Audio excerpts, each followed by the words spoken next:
Alors, ça fait très longtemps que j'écris sur la question de l'étranger. Moi-même, j'ai vécu pas mal de temps avec des étrangères. Et il faut bien reconnaître que l'étranger n'a pas le même rapport à la langue étrangère qu'il parle. Il a un rapport d'étrangeté à cette langue. C'est-à-dire qu'en fin de compte, quelque part, il ne se sent jamais complètement impliqué quand il s'exprime dans une langue qui lui est étrangère. Même s'il la connaît bien, même, peu importe, même s'il la parle parfaitement, ça n'est pas sa langue, il n'y a pas le même rapport à la langue. Et l'autre jour, je parlais de cela à un autre niveau, je disais aussi que être étranger, c'est ne pas capter certaines choses, ne pas réagir à certaines choses.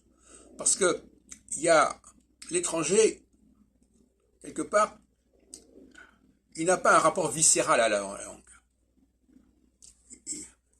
C'est toujours plus ou moins raisonné son discours, plus ou moins cérébral ce discours.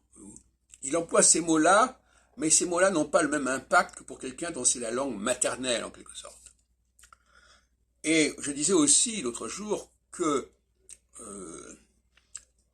la langue française est une langue extrêmement difficile d'accès pour un étranger, malgré les apparences, parfois, parce qu'elle a des subtilités, elle a quelque chose d'extrêmement fugace, non seulement dans la langue elle-même, mais aussi dans tout ce qui accompagne la langue, c'est-à-dire les mimiques, les expressions du visage, qui sont extrêmement fluctuantes, extrêmement subtiles, et tout ça, à l'étranger, ça lui échappe un petit peu, d'où un sentiment de frustration de ne pas pouvoir se faire comprendre, ou ne pas comprendre exactement ce qu'on a en face de soi, qui peut déboucher sur la violence.